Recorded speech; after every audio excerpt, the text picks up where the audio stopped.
அகில இந்திய மஸ்லிஜ் கட்சியின் சார்பில் திருச்சி மாவட்ட அலுவலகம் திறப்பு விழா நடைபெற்றது. அகில இந்திய மஸ்லிஜ் கட்சி சார்பில் சிறுபான்மையினருக்கான பல்வேறு பணிகளை செய்து வருகின்றனர்.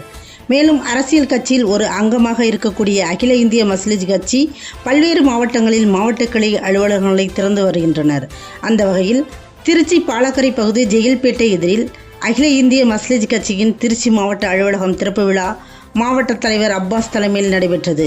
மாவட்ட செயலாளர் ஃபஜ்ருல்லா முன்னிலை வகித்தார். மாநில செயலாளர் முகமது இக்பால் வரவேற்புரையாற்றினார். மாநில தலைவர் TS மு வக்கீல் அகமது அலுவலகத்தை திறந்து வைத்து சிறப்புரையாற்றினார். விழாவின் முடிவில் மாவட்ட பொருளாளர் அப்துல் காதர் நன்றி உரையாற்றினார்.